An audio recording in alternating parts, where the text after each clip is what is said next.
Tanah Perdikan Sembojan. Seri 1 suramnya Bayang-Bayang. Audiobook, novel silat. Cerita, Esa Mintarja. Episode 1. Ketika hujan reda di ujung malam, maka bulan pun mulai nampak di balik bayangan mega yang kelabu. Jalan-jalan yang sunyi menjadi licin dan berlumpur. Sementara pintu-pintu sudah tertutup rapat. Namun dalam pada itu, dalam keheningan yang semakin mencengkam, seseorang duduk di atas sebuah amben bambu sambil mengusap hulu pedangnya. Sebuah mangkuk berisi air panas masih terletak di hadapannya. Sesekali orang itu meneguk minuman panas itu. Namun kemudian perlahan-lahan ia bangkit sambil bergumam. Waktunya telah tiba. Orang itu berdiri tegak sambil memandangi ruangan itu dari sudut sampai ke sudut. Setiap benda yang ada di ruang itu diperhatikan dengan seksama. Namun kemudian ia pun telah menarik nafas dalam-dalam. Sambil melangkah ke pintu, orang itu memanggil. Wiradana. Seorang anak muda yang mendengar panggilan itu pun bangkit dari pembaringannya. Udara yang dingin telah mendorongnya untuk berbaring sambil merenungi dirinya sendiri. Ketika Wiradana memasuki ruang tengah, dilihatnya ayahnya berdiri dengan pedang di lambung. Ayah, desis anak muda itu. Ayah akan pergi. Aku tidak tahu apakah aku akan kembali atau tidak. Tetapi kau sudah cukup dewasa. Kau tahu apa yang harus kau lakukan, desis orang berpedang itu. Ayah akan kemana? Tanya Wiradana. Baiklah. Aku akan berkata terus terang. Justru karena aku mengharap bahwa kau akan dapat menanggapi keadaan dengan sebaik-baiknya. Ayahnya terdiam sejenak, lalu. Wiradana, tanah perdikan ini mulai berkembang. Kau harus dapat berbuat sebagaimana ayah berbuat selama ini atas tanah perdikan ini. Seandainya ayah tidak kembali, maka aku yakin bahwa tanah perdikan ini tidak akan menjadi kuncup. Tetapi akan mekar dan menjadi sejahtera. Apa sebenarnya yang akan ayah lakukan? Tanya Wiradana. Hari ini adalah hari yang sudah aku janjikan untuk bertemu dengan Gonggang Wirit, jawab ayahnya. Siapakah Gonggang Wirit itu, ayah? Tanya Wiradana. Ayahnya menarik nafas dalam-dalam. Katanya. Tidak banyak orang yang mengenal namanya. Bahkan aku kira orang itu telah mati pula. Namun tiba-tiba ia datang ke tanah perdikan Sembojan ini. Apa hubungannya dengan ayah dan untuk apa ia datang kemari, desak Wiradana. Persoalan itu sebenarnya telah terjadi sejak kau belum dilahirkan. Wajah orang tua itu menjadi keruh. Persoalannya berkisar pada persoalan ibumu. Aku telah bertengkar dengan seseorang sehingga aku tidak dapat berbuat lain daripada membunuhnya. Laki-laki yang mati itu adalah adik orang yang bernama Gonggang Wirit. Untunglah bahwa ibumu sekarang sudah tidak ada lagi, sehingga ia tidak melihat bahwa pertentangan yang terjadi lebih dari 20 tahun yang lalu itu masih saja berkelanjutan. Apakah Gonggang Wirit datang memang untuk mempersoalkan peristiwa yang terjadi lebih dari 20 tahun yang lalu itu? Tanya Wiradana. Agaknya tidak, Wiradana, jawab ayahnya. Ternyata sekarang Gonggang Wirit telah menjadi seorang degeduk yang membuat negeri ini menjadi keruh. Mungkin tanah perdikan ini dianggapnya terlalu jauh dari pusat pemerintahan di Demak, sehingga Gonggang Wirit telah memilih daerah yang sedang tumbuh ini menjadi sasarannya. Ayah, apakah Gonggang Wirit mempunyai hubungan dengan gerombolan Kalamerta yang membuat rusuh di tanah perdikan Sembojan ini? Tanya Wiradana. Ternyata Kalamerta itu adalah Gonggang Wirit, jawab ayahnya. Ia memang menggantikan namanya dan melakukan pekerjaan yang nista dengan kemampuannya yang tinggi dalam olah kanuragan. Agaknya tanah perdikan ini akan banyak mengalami kesulitan jika kita harus berhadapan langsung dengan gerombolan itu. Tetapi kenapa ayah akan menemuinya sekarang? Sebab menurut tanggapanku, ayah akan menemuinya dalam perang tanding, sahut Wiradana dengan cemas. Ya. Aku memang mengharap dapat bertemu dengan Gonggang Wirit dalam perang tanding. Aku tidak mempunyai cara lain untuk menyelamatkan tanah perdikan ini.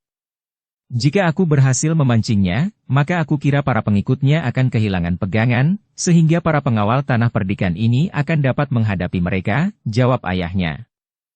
Ayah yakin akan dapat membunuhnya? Tanya Wiradana. Aku akan mencobanya. Tetapi jika aku tidak berhasil, dan aku justru terbunuh, maka jangan kau sesali. Mungkin aku memang harus menebus tingkah lakuku lebih dari 20 tahun yang lalu. Tetapi jika terjadi demikian, kau harus dengan cepat memberikan laporan, tidak usah ke pusat pemerintahan di Demak. Kau dapat menugaskan 2-3 orang untuk melaporkan ke Kadipaten Pajang yang jauh lebih dekat. Mudah-mudahan Pajang menaruh perhatian atas tingkah laku segerombolan berandal di tanah perdikan Sembojan ini, jawab ayahnya. Wiradana termangu-mangu. Namun kemudian katanya, "Ayah, sebaiknya ayah tidak pergi seorang diri. Apakah ayah yakin bahwa orang itu akan menghadapi ayah dengan jujur? Aku sudah berhasil memancing persoalan. Aku berhasil mengungkap persoalan lama sehingga aku berhasil membatasi persoalan itu antara aku dengan Gonggong Wirit, kakak dari seorang yang pernah aku bunuh lebih dari 20 tahun yang lalu," jawab ayahnya pula. "Jadi ayah memang sudah pernah bertemu dengan orang itu?" bertanya Wiradana pula. "Aku bertemu dengan seseorang yang pernah aku kenal justru dari sudut pasar, di Pandai Besi ketika aku ingin memesan 10 kejen bajak untuk padukuhan Gambir," jawab ayahnya pula. "Agaknya Gonggang Wirit tidak lupa kepadaku sebagaimana aku tidak lupa kepadanya meskipun kita sudah berpisah." Ternyata sorot matanya masih tetap memancarkan dendam atas kematian adiknya meskipun itu sudah terjadi lama sekali. Ketika orang itu tahu bahwa aku adalah kepala tanah perdikan ini, maka ia mengancam akan menghancurkan tanah perdikan itu. Satu-satunya jalan adalah memancing kebenciannya kepadaku dan membatasi persoalannya sebagai persoalan pribadi. Akhirnya, aku berhasil menjebaknya dalam satu perang tanding. "Bagaimana jika orang itu curang ayah?" bertanya Wiradana pula. "Tidak. Ia sudah mengatakan bahwa dalam persoalan pribadi ini, akan berdiri di atas harga dirinya demi menuntut balas atas kematian adiknya itu," jawab ayah Wiradana. Wiradana menarik nafas. Tetapi kecemasan tetap membayang di wajahnya. Sehingga akhirnya ia berkata, "Ayah, aku akan ikut bersama ayah." Tetapi ayahnya menggeleng. Katanya, "Kau tinggal di rumah. Jika aku harus terbunuh untuk menembus ketamakanku 20 tahun yang lalu, biarlah itu terjadi. Tetapi aku akan dapat berbuat sesuatu atas tanah perdikan ini. Tetapi jika kau juga menjadi korban, maka akibatnya akan sangat parah bagi Sembojan." Wiradana menjadi semakin tegang. Namun ia tidak akan dapat mencegah ayahnya. Ia tahu benar sifat ayahnya. Jika ia sudah mengambil satu keputusan, maka sulitlah baginya untuk mengubahnya. Namun Wiradana sadar bahwa yang dilakukan ayahnya itu bukannya karena persoalan pribadinya semata-mata, tetapi cenderung untuk menyelamatkan tanah perdikannya, meskipun mungkin ia harus mengorbankan dirinya. Demikianlah, akhirnya kepala tanah perdikan Sembojan, yang juga disebut Ki Gede Sembojan itu kemudian meninggalkan rumahnya. Ketika ia turun tangga pendapa, sekali lagi ia berpaling kepada anaknya sambil berkata, "Hati-hatilah. Banyak kemungkinan dapat terjadi." Wiradana mengangguk kecil. Dengan suara sendat ia berkata, "Aku akan berusaha berbuat sebaik-baiknya ayah." Ki Gede Sembojan tersenyum. Namun kemudian ia pun melangkah melintasi halaman. Di gardu, di depan regol Ki Gede Sembojan terhenti sejenak. Kepada para peronda yang berada di gardu sambil kedinginan Ki Gede berkata, "Berhati-hatilah. Meskipun jalan licin dan berlumpur, jangan segan untuk turun dan mengelilingi daerah pengamatan kalian." "Baik Ki Gede," jawab anak-anak muda yang berada di gardu itu. Namun dalam pada itu, salah seorang dari mereka bertanya, "Ki Gede akan pergi kemana?" "Aku akan melihat-lihat saja," jawab Ki Gede. Mudah-mudahan gardu-gardu tidak menjadi kosong, justru dalam keadaan yang terlalu sepi ini. Demikianlah maka Ki Gede pun telah menyusup dan hilang di kegelapan. Wiradana berdiri termangu-mangu. Ia tidak bertanya di mana perang tanding itu akan diadakan. Karena ia tahu pasti bahwa ayahnya tidak akan menunjukkannya. Dalam pada itu, Ki Gede Sembojan pun telah menyusuri jalan padukuhan induk tanah perdikan Sembojan. Sekali-kali Ki Gede harus menyisih karena air yang tergenang. Namun Ki Gede harus selalu berhati-hati karena jalan yang licin dan berlumpur. Sejenak kemudian Ki Gede terhenti. Di hadapannya nampak lampu obor menyala di gardu di ujung jalan. Agaknya, beberapa orang anak muda berada di gardu itu. Meskipun tidak seramai hari-hari yang lain, pada saat jalan tidak menjadi basah dan licin, namun ternyata bahwa gardu itu tidak menjadi kosong meskipun hujan turun sejak sore. Tetapi agaknya Ki Gede tidak mau disapa lagi oleh orang-orang Sembojan. Justru karena itu, maka ia pun telah menyusup ke sebuah halaman. Kemudian Ki Gede telah keluar dari pedukuhan induk itu dengan meloncati dinding di sebelah pintu gerbang sehingga tidak seorang peronda pun yang mengetahuinya.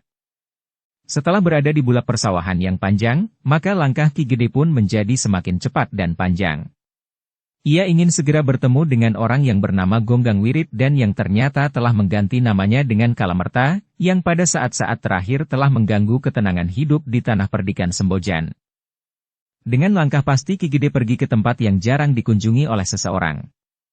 Ketika ia sampai ke sebuah sungai yang kecil, maka ia pun segera menelusurinya. Ia telah berjanji bertemu dengan Gonggang Wirit di ujung Kali Pideksa. Sebuah sungai kecil yang menyusuri lereng perbukitan, namun yang kemudian saling bergabung dengan sungai-sungai kecil yang lain sehingga akhirnya menjadi sebuah bengawan yang besar dan panjang menyusuri ngarai membelah tanah di daerah timur. Ki Gede memperlambat langkahnya ketika ia berada di ujung hutan yang tidak terlalu lebat. Sejenak ia berdiri termangu-mangu di atas tebing. Terdengar suara air yang gemericik agak lebih besar dari hari-hari sebelumnya oleh curah air hujan yang tidak henti-hentinya. Ki Gede kemudian berhenti di antara dua batang pohon yang besar yang tumbuh tidak terlalu jauh dan agak terpisah dengan pepohonan yang lain oleh beberapa puluh langkah tanah berbatu padas. Selagi Ki Gede termangu-mangu, maka tiba-tiba saja terdengar suara tertawa berkepanjangan. Gila, geram Ki Gede di dalam hatinya. Ia melihat aku datang, tetapi aku tidak melihatnya. Ki Gede berdiri tegak di antara kedua batang pohon yang besar itu. Ia sadar bahwa orang yang tertawa itu ingin menunjukkan kepadanya bahwa ia memiliki kemampuan untuk menggetarkan isi dada seseorang hanya dengan suaranya saja. Sebenarnya suara itu semakin lama semakin keras. Getarannya telah mengguncang bukan hanya dedaunan, tetapi rasa-rasanya isi dada Ki Gede pun telah terguncang pula. Namun Ki Gede adalah seorang yang telah mapan dalam olah kanuragan. Karena itu, maka ia pun mampu mengungkapkan daya tahannya untuk melawan suara tertawa itu. Bahkan dengan memusatkan nalar budinya, maka Ki Gede pun segera mengetahui di mana lawannya itu telah menunggu. Tetapi Ki Gede masih tetap berdiri tegak. Ia sama sekali tidak berusaha melawan suara tertawa itu, kecuali bertahan agar isi dadanya tidak terguncang-guncang. Dalam pada itu, akhirnya suara tertawa itu menurun dengan sendirinya. Agaknya orang yang melontarkan suara itu menyadari bahwa suara tertawanya tidak banyak berpengaruh atas orang yang baru datang itu. Bahkan karena sikap diamnya, maka rasa-rasanya orang yang berdiri di antara dua batang pohon itu merasa terlalu yakin akan dirinya. Turunlah, tiba-tiba saja terdengar suara Ki Gede. Persetan, geram orang yang duduk di atas sebatang dahan pada pohon kelapa itu. Jangan menunggu aku mengguncang pohon ini dengan tanganku, berkata Ki Gede selanjutnya. Tetapi orang yang di atas dahan itu telah tertawa lagi. Tetapi tertawa dengan suara wajar. Katanya. Kau sangka aku percaya bahwa kau mampu mengguncang pohon raksasa ini? Cobalah berpegangan dengan erat, agar kau tidak terjatuh dari dahan itu, jawab Ki Gede. Jangan membual, jawab orang itu, yang justru kemudian telah meloncat turun beberapa langkah saja di hadapan Ki Gede. Gonggang Wirit, berkata Ki Gede. Agaknya ilmumu memang sudah menjadi semakin matang. Jangan berkata begitu Ki Gede, jawab Gonggang Wirit. Meskipun nampaknya kau memuji, tetapi itu merupakan suatu penghinaan. 20 tahun telah lalu. Kau sangka dalam waktu itu ilmu seseorang seharusnya tidak berubah, sehingga apabila ada yang mampu meningkatkan ilmunya masih harus mendapat pujian? Bukan maksudku Gonggang Wirit. Tetapi aku benar-benar kagum melihat kemampuanmu mengguncangkan dedaunan dengan suara tertawamu. Meskipun ilmu gelap ngamparmu itu masih baru dalam tingkat permulaan. Gonggang Wirit mengerutkan keningnya. Namun ia pun kemudian tertawa pula. Katanya, jangan menutupi kecemasanmu dengan penilaian yang tidak berarti apa-apa itu. Apapun yang kau katakan, tetapi aku mampu mengguncang pepohonan dengan suaraku. Aku akan mampu juga menghancurkan isi dadamu seandainya aku mengerahkan segenap tenaga ilmuku. Ki Gede Sembojan tersenyum. Katanya, sebuah mimpi yang manis. Tetapi kalau akan segera terbangun dan melihat kenyataan yang sangat pahit dari akhir mimpimu. Kita agaknya sama-sama ingin membual. Tetapi baiklah, kau sudah datang memenuhi janjimu. Aku pun datang sebagaimana seorang laki-laki karena persoalan yang kita hadapi sekarang adalah persoalan dendam pribadi, berkata Gonggang Wirit. lalu. Tetapi seandainya kau berurusan dengan Kalamerta, maka aku tidak akan bersusah payah bersikap jangan. Mungkin aku akan membantumu beramai-ramai di sini bersama para pengikutku. Terima kasih, jawab Ki Gede. Persoalan kita memang persoalan antara kau dan aku. Bukan persoalan segerombolan orang yang dipimpin oleh Kalamerta, yang akan merampok di daerah Tanah Perdikan Sembojan. Karena itu, maka kita akan mempergunakan waktu itu sebaik-baiknya. Kematian adikku 20 tahun yang lalu, tidak akan pernah dapat aku lupakan. Adikku itu adalah saudaraku satu-satunya, sehingga sejak aku kehilangan anak itu, maka hidupku menjadi sepi. Bahkan seandainya aku tidak kehilangan adikku, mungkin jalan hidupku akan berlainan dengan jalan yang aku tempuh sekarang. Mungkin aku tidak perlu berperisai nama Kalamerta. Mungkin aku justru menjadi seorang saudagar yang kaya atau mungkin seorang kepala tanah perdikan seperti yang kau jabat sekarang, berkata Gonggang Wirit. Aku sama sekali tidak sengaja merusak jalan hidupmu. Persoalannya adalah antara aku dan adikku. Jika kau kemudian terlibat, bahkan kemudian menjadi persoalan di antara kita, sama sekali bukan yang aku kehendaki. Tetapi karena agaknya dendammu tidak dapat kau susut, maka aku telah berjanji untuk datang malam ini, sahut Ki Gede Sembojan. Ketamakanmu membuat jantungku meledak. Agaknya setelah 20 tahun lebih, aku baru mendapat kesempatan untuk membalas sakit hati itu. Tetapi jika aku berhasil membunuhmu, biarlah perempuan itu melihat mayatmu di bawah telapak kakiku. Tetapi mungkin perempuan itu justru akan bersyukur, karena ia telah merasa tersiksa selama ia berada di tanganmu. Karena dengan jujur harus kau akui, bahwa sebenarnya perempuan itu memilih adikku daripada kau, geram Gonggang Wirit. Perempuan itu telah meninggal sejak beberapa tahun yang lalu, desis Ki Gede Sembojan. Ia tentu akan sakit-sakitan selama ia menjadi istrimu. Satu-satunya hiburan baginya adalah bahwa kau telah mewarisi derajat pamanmu, kepala tanah perdikan Sembojan yang tentu akan kau miliki dengan cara yang licik pula. Mungkin kau bunuh pamanmu dengan racun, sekaligus anak-anaknya. Mungkin kau tipu pamanmu dengan cara apapun juga, sehingga akhirnya tanah perdikan ini jatuh ke tanganmu. Tidak, jawab Ki Gede Sembojan. Aku warisi tanah perdikan ini sebagaimana seharusnya. Paman tidak mempunyai seorang anak pun, sehingga aku mendapat kesempatan untuk menggantikannya dan menerima semua warisannya. Kau dapat saja ingkar. Tetapi orang seperti kau tentu tidak dapat dipercaya. Aku tidak akan dapat melupakan bagaimana kau licik merebut perempuan itu, dan kemudian kau peristrikan setelah kau bunuh adikku, jawab Gonggang Wirit menjadi marah. Yang telah terjadi 20 tahun yang lalu itu tidak akan dapat diulang kembali. Jika sekarang kau ingin menuntut balas, lakukanlah. Yang terjadi itu adalah akibat panasnya darah kami yang sama-sama masih muda, berkata Ki Gede Sembojan. Kau benar. Gonggang Wirit mengangguk-angguk. Kita sekarang sudah menjadi tua. Umur kita sudah menjadi setengah abad. Karena itu kita akan menyelesaikan persoalan ini dengan sikap orang tua. Siapa yang lemah di antara kita, akan mendahului kembali ke kelanggengan. Aku sudah siap, desis Ki Gede. Gonggang Wirit pun segera mempersiapkan diri pula. Mereka bergeser beberapa puluh langkah dari pohon raksasa itu dan berdiri di atas tanah berbatu padas. Ki Gede termangu-mangu sejenak ketika ia melihat lawannya menarik sebilah keris yang sangat besar dari punggungnya. Katanya, keris ini dibuat khusus oleh kakekku untuk ayahku yang kemudian diberikannya kepadaku. Dengan keris ini, aku akan menyelesaikan dendamku di sini, sehingga tidak akan menjadi beban selama hidupku. Sebelum aku dapat membunuhmu, maka aku tidak akan pernah merasa tenang karena seakan-akan aku telah mengabdikan jerit adikku pada saat kau tikam jantungnya dengan pedang. Ki Gede Sembojan menarik nafas dalam-dalam. Sekilas mengawang kenangan yang tidak begitu jernih melintas di angan-angannya. Hatinya memang telah ternoda hitam. Tetapi saat itu ia memang tidak dapat menghindarinya. 20 tahun lebih sudah berlalu. Ternyata segalanya telah berubah. Ia telah menjadi kepala perdikan, sementara saudara tua dari seorang anak muda yang ditikamnya sampai mati, justru menjadi seorang kepala berandal yang ditakuti, yang telah datang untuk mengganggu ketenangan di tanah perdikannya. Namun Ki Gede berusaha untuk mengusir kenangannya itu. Ia tidak ingin terganggu oleh perasaan bersalah dalam menghadapi orang yang benar-benar akan membunuhnya. Aku harus berbuat sebaik-baiknya di atas alas keadaanku sekarang. Aku berbuat untuk tanah perdikan. Sama sekali bukan karena persoalan pribadi, meskipun aku telah menggunakannya sebagai alasan, berkata Ki Gede di dalam hatinya. Dengan demikian, maka Ki Gede pun menjadi mantap. Ia tidak merasa lagi bertempur karena ketamakannya. Tetapi ia berdiri sebagai seorang kepala tanah perdikan yang berhadapan dengan seorang pemimpin dari sekelompok perampok yang ganas yang akan membuat Sembojan menjadi miskin.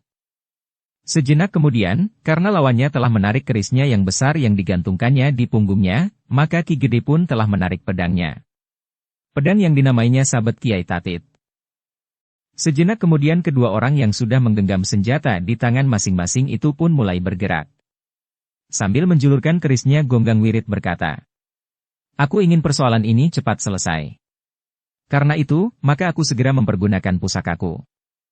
"Aku tidak berkeberatan," jawab Ki Gede Sembojan. "Aku pun ingin segera melihat nyawamu terkapar di sini, sebelum aku memanggil para pengawal untuk menguburmu." Gonggang Wirit menggeram, namun ia tidak menjawab lagi. Tetapi kerisnya lah yang mulai bergerak. Sejenak kemudian, maka Gonggang Wiritlah yang mulai menyerang lawannya. Pedangnya berputaran, namun kemudian mematuk lurus ke arah jantung. Tetapi Ki Gede memang sudah siap menghadapinya. Karena itu, serangan yang pertama itu sama sekali tidak berarti. Dengan gerak yang sederhana ia memiringkan tubuhnya, sehingga keris itu sama sekali tidak menyentuhnya. Gonggang Wirit tersenyum. Tetapi ia menggerakkan pergelangan tangannya sehingga pedang itu pun berubah arah. Serangannya menjadi mendatar setinggi dada. Ki Gede melihat perubahan itu.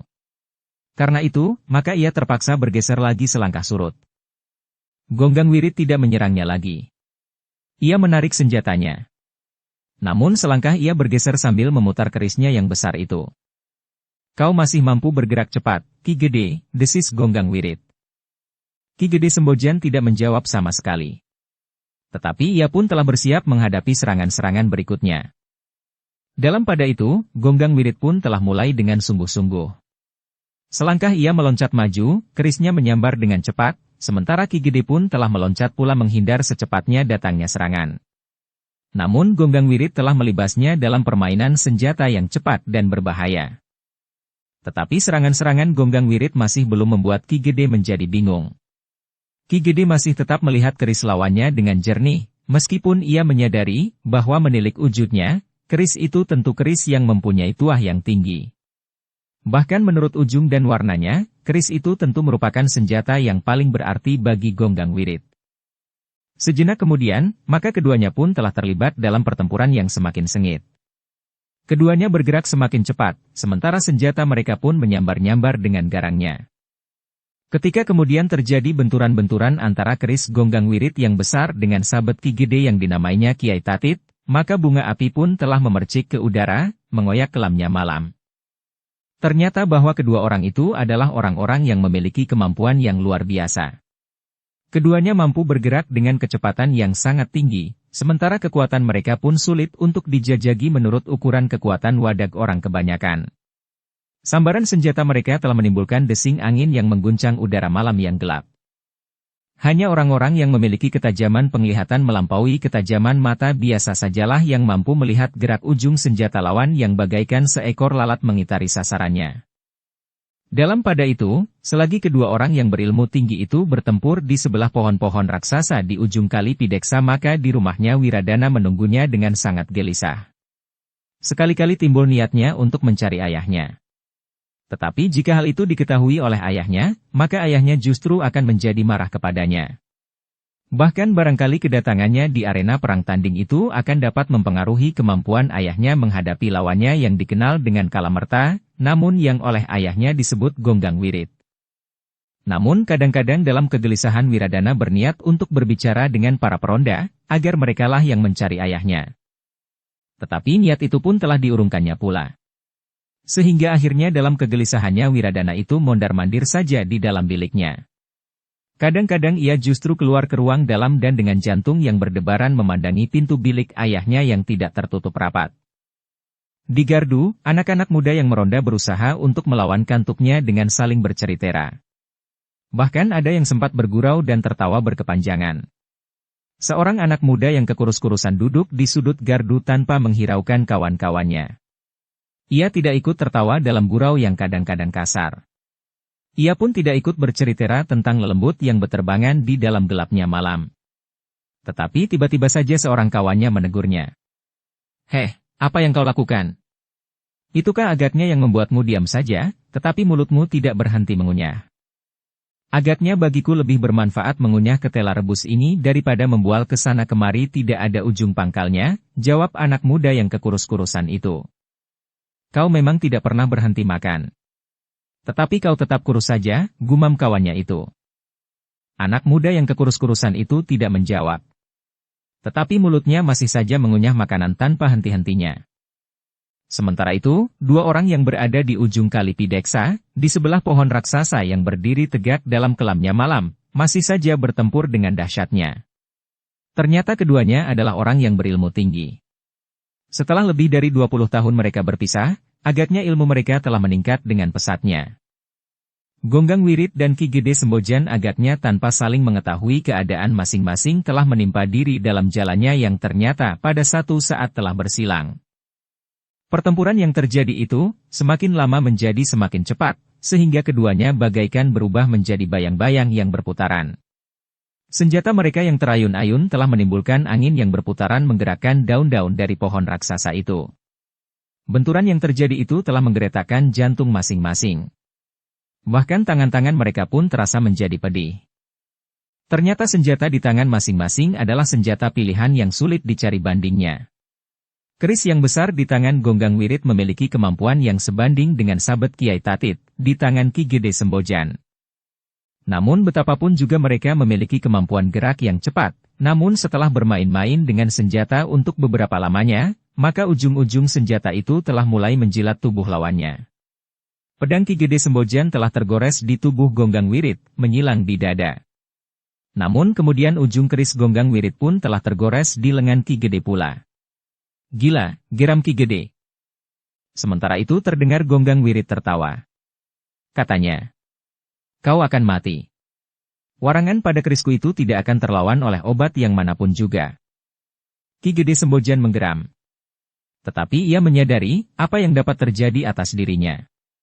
Karena itu, maka sambil bersiaga menghadapi kemungkinan berikutnya, ia telah mengambil sebutir obat dari kantong ikat pinggangnya. Ia sengaja membawa obat itu, karena ia menyadari bahwa keris lawannya itu tentu mengandung bisa yang kuat. Ketika Ki Gede bertemu dengan orang itu di tempat seorang pandai besi, Ki Gede sudah melihat bahwa orang itu adalah pemimpin gerombolan Kalamerta, jika orang yang dikenalnya bernama Gonggang Wirit itu tidak mengatakannya sendiri tentang dirinya. Dukung channel Novel Silat dengan subscribe, follow, like, komen dan share. Tetapi ketika ia menelan obat itu, Gonggang Wirit tertawa semakin keras.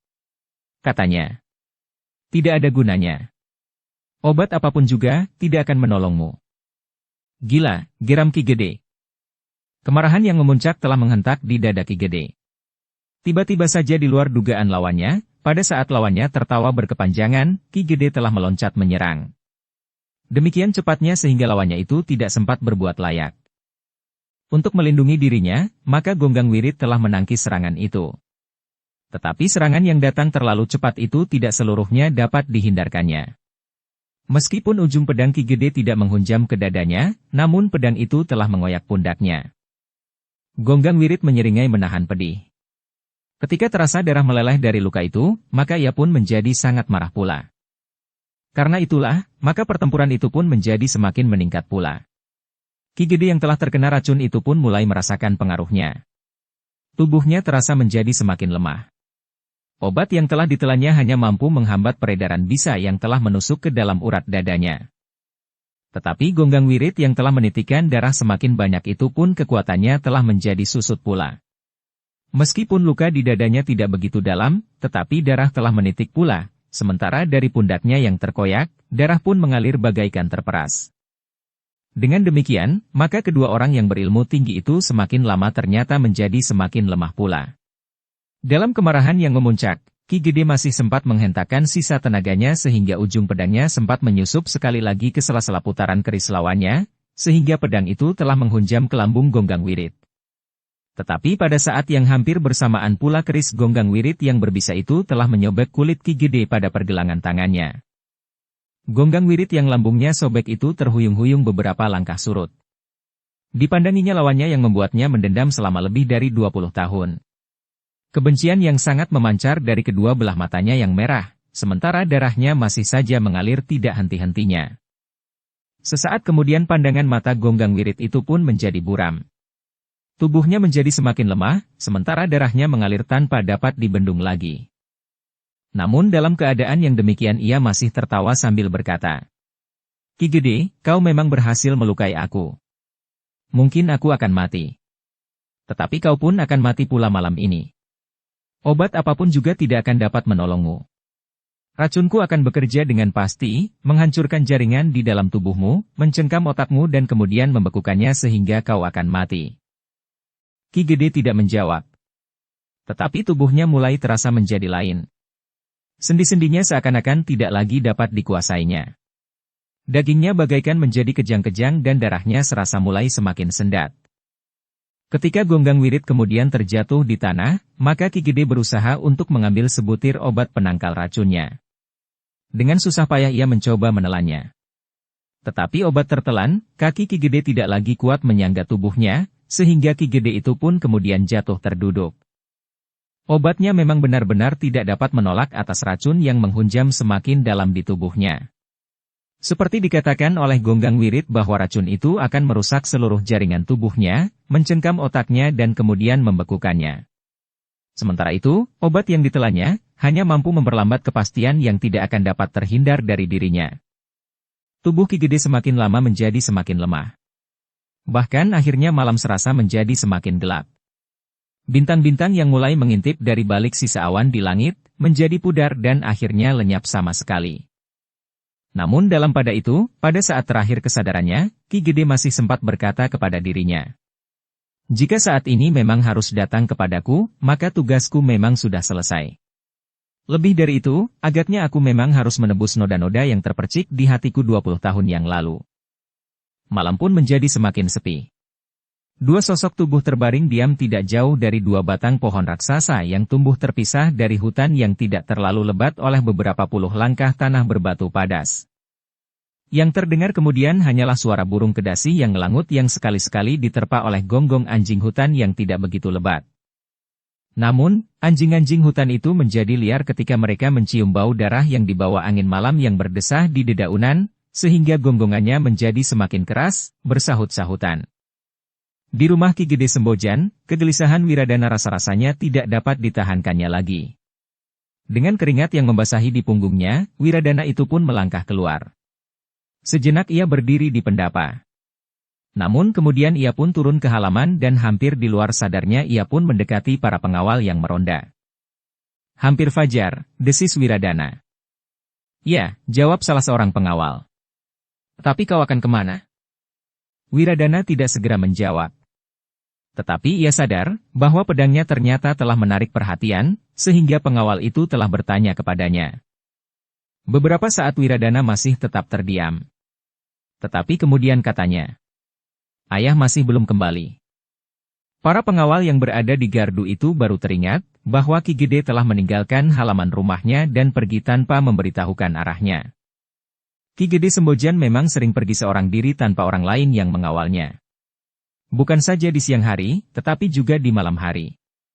Tetapi kebiasaannya, jika pergi di malam hari Ki Gede tidak pernah pergi sampai matahari terbit jika tidak ada sesuatu yang sangat penting.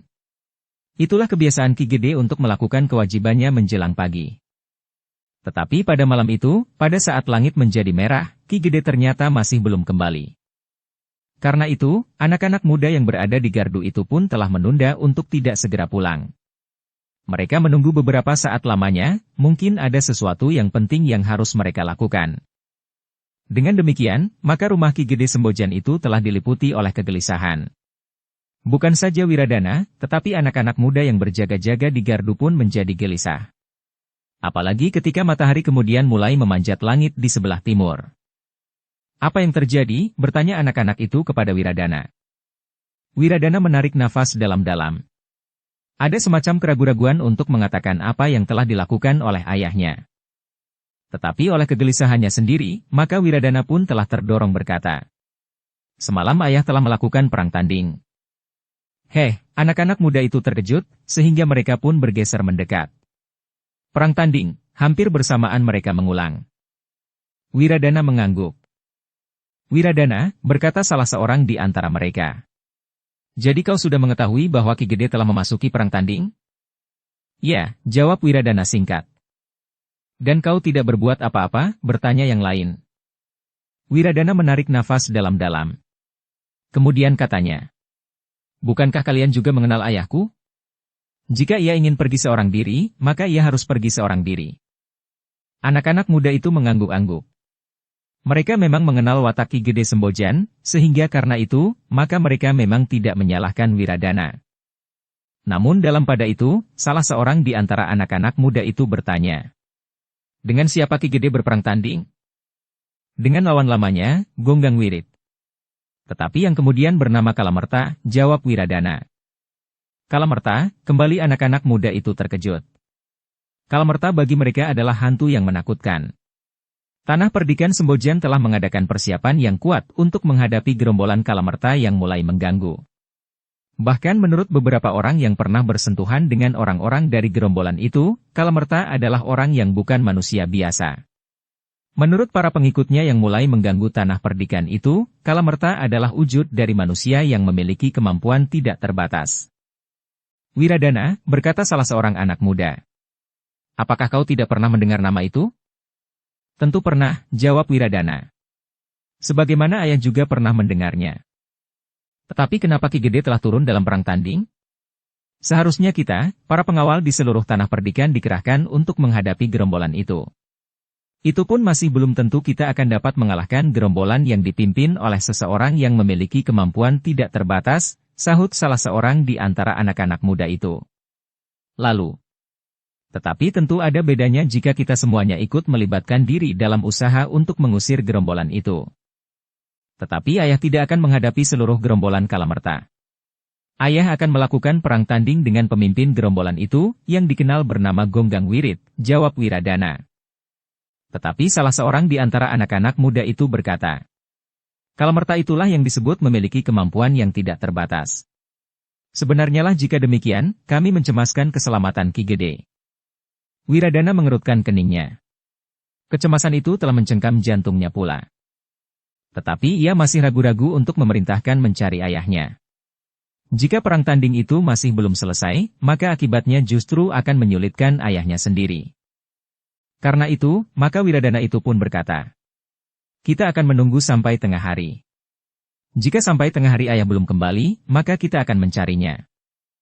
Sampai tengah hari, bertanya seorang di antara anak-anak muda itu. Itu terlalu lama. Tentu kita tidak ingin terlambat. Wiradana termangu-mangu. Tetapi ia yakin bahwa ayahnya akan mampu melakukan perang tanding untuk waktu yang lama jika kedua-duanya masih tetap dalam keseimbangan. Tetapi sudah tentu bahwa ia pun tidak ingin terlibat jika terjadi sesuatu atas ayahnya. Untuk beberapa saat Wiradana termangu-mangu. Ia benar-benar dicengkam oleh kebimbangan menghadapi persoalan yang mendebarkan itu. Namun dalam pada itu, selagi anak-anak muda itu masih berbincang tentang banyak kemungkinan, mereka telah dikejutkan oleh kedatangan sebuah pedati yang diikuti oleh sederet anak muda Tanah Perdikan Sembojan. Bahkan beberapa orang tua pun ikut pula bersama mereka. Wiradana menjadi berdebar-debar. Dengan serta-merta ia pun telah menyongsong pedati itu keluar regol halaman rumahnya. Ada apa? Wiradana itu pun bertanya kepada seseorang yang berada di depan pedati itu. Ki Gede terluka parah, jawab orang itu.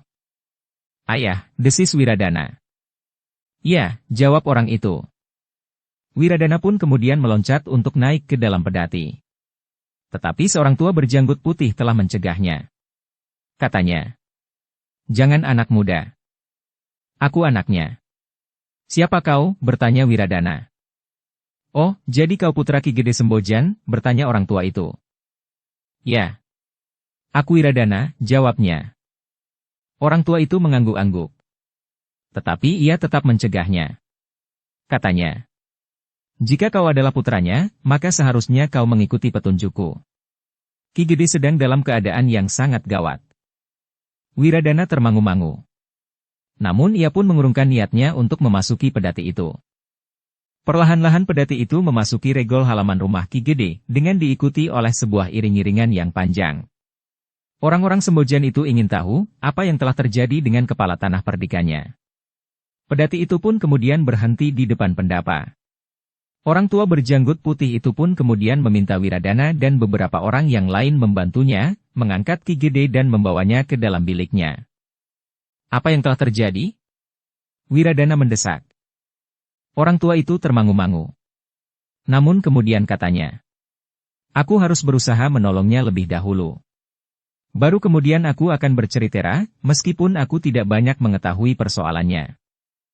Wiradana tidak mengganggunya lagi. Ketika Ki Gede sudah terbaring di pembaringannya, maka seorang laki-laki yang masih cukup muda bergeser mendekati orang berjanggut putih itu. Kita harus mengulanginya lagi, berkata orang berjanggut putih itu. Tetapi agaknya obat kita yang pertama telah berhasil menghentikan racun yang sangat tajam itu. Ya Kiai, jawab laki-laki yang masih agak muda itu. Mudah-mudahan Kiai dapat berhasil. Ambillah air, berkata orang berjanggut putih itu. Laki-laki itu pun kemudian minta kepada Wiradana semangkuk air bersih. Cepat, ambil air, desis Wiradana kepada salah seorang anak muda yang berdiri di belakangnya. Sejenak kemudian, anak muda itu telah menyerahkan semangkuk air kepada orang tua berjanggut putih itu. Maaf Kisanak, berkata orang tua itu kemudian kepada orang-orang yang ada di dalam bilik Ki Gede. Aku mohon Kisanak keluar dari bilik ini, kecuali yang sangat berkepentingan, agar udara di dalam bilik ini tidak menjadi terlalu pengap. Wiradana lah yang kemudian mempersilahkan orang-orang yang berjejalan di dalam bilik itu untuk keluar. Hanya Wiradana dan seorang pembantu terdekat Ki Gede sajalah yang kemudian berada di bilik itu. Angger, berkata orang berjanggut putih itu. Kami berusaha untuk mengobati luka-luka ayah Angger dengan segenap kemampuan yang ada pada kami. Tetapi segalanya terserah kepada Yang Maha Agung. Karena itu, berdoalah bersama dengan kami, mudah-mudahan usaha ini berhasil. Wiradana mengangguk kecil. Namun sebenarnya lah jantungnya bagaikan meledak oleh kecemasan. Sejenak kemudian, maka orang tua itu telah meramu obat yang dibawanya. Sebagian dari obat-obat itu akan dimasukkan ke dalam tubuh Ki Gede lewat kerongkongannya, sementara yang lain akan dioleskan pada luka yang terkena racun yang sangat tajam itu.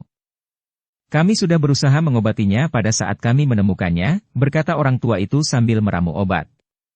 Agaknya keadaannya memang sangat parah. Wiradana tidak menjawab. Tetapi dengan tegang ia mengikuti usaha orang yang tidak dikenalnya itu.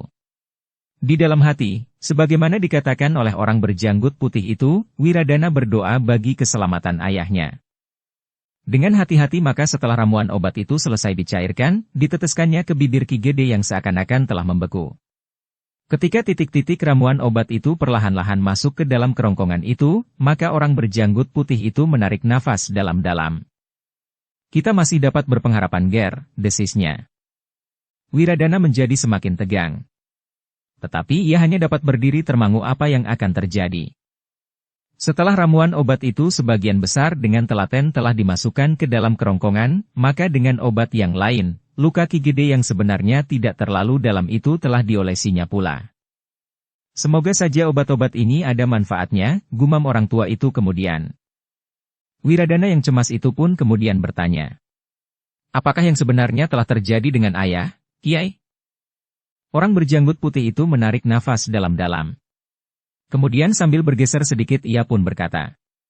Marilah silahkan duduk Ger. Wiradana termangu-mangu. Namun ia pun kemudian telah duduk pula di bibir amben telah mengambil dingklik kayu dan duduk pula di hadapan orang tua itu. Angger, berkata orang tua itu.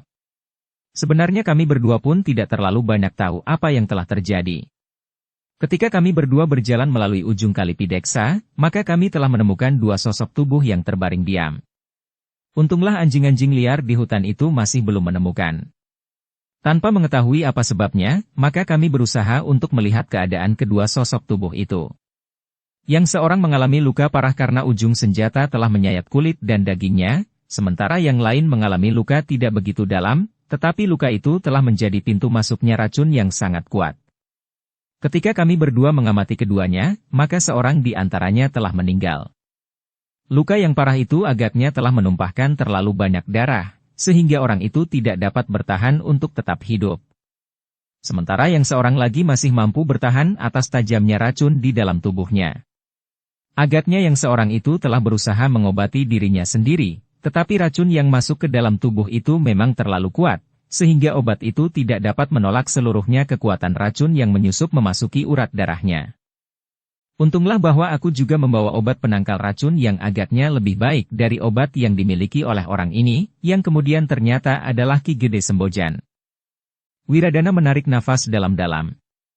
Menilik cerita orang itu, maka seorang lagi yang diketemukan terbaring di ujung kali Pideksa itu telah mati. Dan orang itu tentu Gonggang Wirit yang juga disebut Kalamerta. Namun dalam pada itu, Wiradana itu pun masih juga bertanya untuk meyakinkan dugaannya. Kiai, apakah Kiai mengetahui siapakah yang telah terbunuh itu? Orang tua itu menggeleng. Jawabnya. Tidak, Ngger. Aku tidak tahu siapakah yang telah meninggal itu. Di manakah mayat itu sekarang, Kiai? Bertanya Wiradana. Pada saat aku menemukan, maka aku menjadi ragu-ragu atas keduanya. Aku memang sudah menduga bahwa telah terjadi perang tanding. Karena itu, maka keduanya telah kami bawa ke padukuhan terdekat. Kami berdua telah memapah kedua tubuh itu. Dan di padukuhan terdekat, barulah aku tahu bahwa seorang di antara keduanya adalah Ki Gede Sembojan menurut pengenalan orang-orang padukuhan itu, berkata orang tua itu. Tetapi yang lain, tidak seorang pun dapat mengatakannya. Dan sementara ini tubuh yang kami tinggal di Banjar Padukuhan itu, yang ternyata adalah daerah Sembojan pula. Wiradana mengangguk-angguk. Ia pun kemudian menceritakan kepada orang tua itu, apa yang telah dilakukan oleh ayahnya. Ayah memang memancing perang tanding dengan pemimpin berandal Kalamerta yang mulai menjamah tanah perdikan ini, Kiai, berkata Wiradana. Kalamerta, jawab orang tua itu menjadi tegang. Jadi yang terbunuh itu agaknya adalah Kalamerta itu sendiri. Mungkin sekali, jawab Wiradana. Orang itu mengangguk-angguk. Katanya. Mungkin sekali. Memang aku melihat ciri-ciri pada orang yang disebut Kalamerta itu. Apakah Kiai mengenal ciri-cirinya? Bertanya Wiradana. Ya. Aku menemukan sebilah keris yang besar sekali. Menurut pendengaranku, senjata Kalamerta adalah keris yang besar itu, jawab orang tua itu. Jika demikian agaknya ayah telah berhasil membunuhnya, meskipun keadaan ayah sendiri menjadi parah, desis Wiradana. Namun kemudian katanya. Dengan demikian maka kekuatan gerombolan itu menjadi jauh susut, karena kekuatan mereka hanyalah bertumpu kepada kemampuan seseorang. Sedangkan yang lain tidak lebih dari orang kebanyakan, sehingga gerombolan berandal itu tidak lagi menakutkan bagi kami. Orang tua itu mengangguk-angguk. Katanya. Jika demikian, maka Ki Gede Sembojan ini memang orang yang luar biasa. Orang yang memiliki kemampuan yang tidak terbatas sebagaimana Kalamerta itu sendiri. Aku tidak dapat mengatakan apa-apa tentang ayahku. Tetapi ayah memang seorang yang tekun berada di dalam sanggar, berkata Wiradana. Tetapi bukankah dengan demikian Angger juga seorang yang memiliki ilmu yang tidak terbatas seperti ayah Angger itu? Bertanya orang tua itu. Wiradana menarik nafas dalam-dalam. Di luar sadarnya dipandanginya pembantu ayahnya yang terdekat itu. Namun akhirnya ia berkata, aku adalah seorang anak yang malas. Aku memang mempelajari ilmu dari ayah. Tetapi aku baru memiliki dasar-dasarnya saja yang masih harus dikembangkan. Oh, orang tua itu mengangguk-angguk. Sebenarnya lah itu sudah cukup. Bukankah memang hanya dasar-dasarnya itu saja yang dapat diwariskan kepada orang lain? Tetapi yang menerima itulah yang harus mengembangkannya sendiri. Begitulah yang dikatakan ayah kepadaku, jawab Wiradana. Tetapi aku bukan orang yang rajin dan tekun, sehingga perkembangan ilmuku pun tidak sepesat yang ayah kehendaki. Orang tua itu tersenyum. Katanya. Angger merendahkan diri. Agaknya memang menjadi tabiat orang-orang berilmu tinggi untuk merendahkan dirinya. Aku tidak merendahkan diri, jawab Wiradana. Dengan jujur aku katakan aku memang kurang rajin menekuni ilmu itu. Tetapi orang tua itu berkata. Itu bukan soal. Tetapi Angger telah menguasai dasar-dasarnya, sehingga terbersit niat Angger untuk mendalaminya, maka Angger dapat melakukan setiap saat. Wiradana menarik nafas dalam-dalam. Tetapi ia tidak menjawab lagi. Dalam pada itu, obat yang diberikan oleh orang tua itu pun mulai bekerja. Perlahan-lahan tetapi mampu menumbuhkan harapan bagi Wiradana. Ketika bibir ayahnya mulai bergerak, rasa-rasanya Wiradana ingin meloncat dan mengguncangkan membangunkannya. Tetapi orang tua itu melarangnya. Katanya, "Jangan kau kejutkan Ger. Biarlah ayahmu sadar dengan sendirinya oleh kekuatan obat yang bekerja di dalam tubuhnya." Wiradana mengangguk kecil. Betapapun juga terjadi pergolakan di dalam dadanya, namun ia masih harus menahan diri. "Biarlah ayahmu sadar dari pingsannya yang gawat. Baru jika keadaan memungkinkan, kita dapat bertanya sesuatu kepadanya," berkata orang tua itu. Dengan demikian, maka orang-orang yang ada di dalam bilik itu pun kemudian hanya sekadar menunggu perkembangan keadaan Ki Gede Sembojan itu. Dalam pada itu, maka orang-orang yang ada di luar bilik itu pun menjadi sangat gelisah. Beberapa orang telah turun ke halaman. Tetapi ada di antara mereka yang masih saja berada di ruang dalam. Mereka menunggu, apakah yang terjadi dengan kepala tanah perdikan mereka yang menurut orang-orang Sembojan adalah seorang yang bekerja keras untuk kepentingan tanah perdikan itu. Seorang yang dengan sungguh-sungguh memperhatikan keadaan mereka, melampaui kepala tanah perdikan yang terdahulu. Yang karena tidak mempunyai seorang anak pun telah melimpahkan kekuasaan kepada kemenakannya. Ki Gede Sembojan yang terluka dan dalam keadaan yang gawat itu. Sementara itu, di dalam bilik orang tua berjanggut putih itu dengan tegang pula mengikuti perkembangan keadaan Ki Gede Sembojan. Orang-orang yang berada di dalam bilik itu menjadi berdebar-debar ketika mereka melihat Ki Gede mulai membuka matanya. Wiradana beringsut semakin dekat. Tetapi seperti pesan orang tua berjanggut putih itu, Wiradana sama sekali tidak menyentuhnya. Akhirnya wajah yang pucat itu mulai bergerak. Ki Gede yang telah membuka matanya itu mencoba untuk melihat orang-orang yang berada di sekitarnya. Mula-mula yang nampak adalah tubuh-tubuh yang buram tanpa dapat dikenalnya. Namun perlahan-lahan Ki Gede mulai melihat seorang yang berjanggut putih memandanginya dengan tatapan mata yang sejuk. Perlahan-lahan Ki Gede mencoba untuk mengingat kembali apa yang telah terjadi dengan dirinya. Perlahan-lahan pula ia mulai dapat mengenang kembali perang tanding di ujung Kali Pideksa, di sebelah sepasang pohon raksasa yang terpisah oleh beberapa puluh langkah tanah berbatu padas. "Apakah aku memang sudah mati?" berkata Ki Gede di dalam hati. "Dan yang berjanggut putih ini adalah wujud-wujud aneh di akhirat?" Namun ketika ia perlahan-lahan menggerakkan kepalanya, maka dilihatnya wajah anak laki-lakinya, Wiradana. "Wiradana," perlahan sekali terdengar Ki Gede berdesis. Namun Wiradana yang dengan sungguh-sungguh memperhatikan perkembangan ayahnya itu mendengarnya. Karena itu, maka ia pun semakin dekat sambil menjawab, "Ya ayah. Ini aku Wiradana." Ki Gede mencoba menarik nafas panjang. Tetapi terasa pusat dadanya masih pedih bagaikan tertusuk duri. Namun kemudian terdengar Ki Gede itu berdesah, "Aku sekarang berada di mana Wiradana? Apakah aku masih tetap hidup?" "Ya ayah," jawab Wiradana. "Ayah masih tetap hidup. Ayah sekarang berada di rumah." Oh, Ki Gede menyeringai menahan sakit di seluruh tubuhnya. "Jadi aku masih tetap hidup?" "Ya ayah." "Seseorang telah menolong ayah," jawab Wiradana. "Siapa? Bukankah aku telah terkena racun yang tidak dapat diobati? Obat penangkal racun yang aku bawa ternyata tidak berhasil melawan racun yang sangat kuat yang terdapat pada ujung keris Gonggang Wirit," desis Ki Gede. Wiradana termangu-mangu. Ia memang belum bertanya, siapakah sebenarnya orang tua yang telah menolong ayahnya itu. Karena itu, maka baru kemudian ia bertanya, "Siapakah sebenarnya Kiai ini?" Orang tua itu termangu-mangu sejenak. Namun kemudian katanya, "Aku penghuni sebuah padepokan yang terpencil, Ki Gede.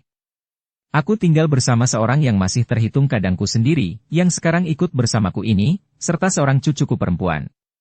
Yang sudi menyebut namaku adalah Kiai Badra." "Kiai telah menolong aku?" bertanya Ki Gede. "Secara kebetulan kami berdua menemukan Ki Gede terbaring." Menilik keadaan Ki Gede, maka agaknya Ki Gede telah terkena racun yang luar biasa, sehingga obat yang agaknya telah Ki Gede telan sebelumnya tidak berhasil menahan kekuatan racun itu selain menghambatnya. "Terima kasih," suara Ki Gede masih sendat. Tetapi jelas terdengar. "Sementara ini silakan Ki Gede beristirahat sebaik-baiknya. Mudah-mudahan keadaan Ki Gede akan menjadi semakin baik," berkata Ki Badra itu. Ki Gede menarik nafas. Dadanya masih terasa sakit. Tetapi peredaran pernafasannya terasa menjadi semakin lapang. Dalam pada itu, maka orang tua berjanggut putih yang bernama Ki Badra itu pun berkata, "Angger Wiradana. Terserah kepada Angger." Di Banjar Padukuhan di dekat Kali Pideksa terdapat mayat yang mungkin sebagaimana disebut oleh Angger sebagai Kalamerta. Mayat itu dapat diselenggarakan sebagaimana seharusnya. "Baik Kiai. Kami akan mengubur mayat itu baik-baik," jawab Wiradana. Namun sementara itu, Kiai Badra pun berkata, "Tetapi sayang sekali Nger, bahwa aku tidak dapat terlalu lama berada di tempat ini. Aku akan segera minta diri." "Kenapa terlalu tergesa-gesa?" bertanya Wiradana. "Aku mohon agar Kiai bersedia tinggal di sini untuk sementara sampai keadaan ayah menjadi semakin baik. Aku akan meninggalkan obat untuk kesembuhan Ki Gede, Nger. Tetapi aku tidak akan dapat tinggal lebih lama lagi. Aku telah meninggalkan cucuku, seorang gadis yang mungkin akan menjadi ketakutan jika aku terlalu lama pergi," jawab Ki Badra. "Apakah tidak ada orang lain di padepokan Kiai? Mungkin para cantrik atau putut?" bertanya Wiradana. Tetapi Kiai Badra menggeleng. Katanya, "Aku hanya mempunyai seorang cantrik yang kebetulan adalah masih ada hubungan darah. Dan sekarang ia berada di sini pula, sehingga cucuku itu benar-benar hanya seorang diri." Wiradana termangu-mangu. Sementara itu, Ki Gede yang juga mendengar pembicaraan itu berdesis. "Kiai jangan pergi." "Maaf Ki Gede," jawab Kiai Badra. "Aku tidak sampai hati untuk meninggalkan cucuku terlalu lama. Nanti, pada saat lain, mungkin 2 atau 3 hari lagi aku akan datang.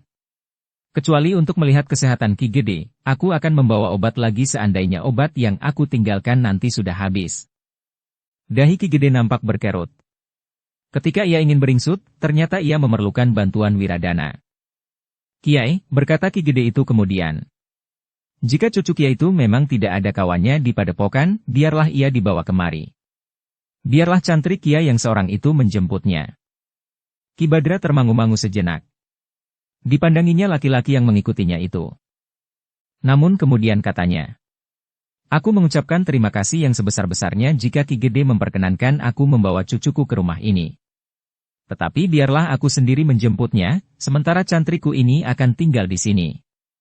Ia akan dapat memberikan pengobatan sebaik-baiknya, jika aku sudah menyediakan obatnya. Ia sudah memiliki pengalaman yang cukup karena ia terlalu sering melihat dan membantu aku mengobati orang sakit." Bersambung ke episode 2. Dukung kami dengan subscribe, follow, like, komen dan share. Terima kasih.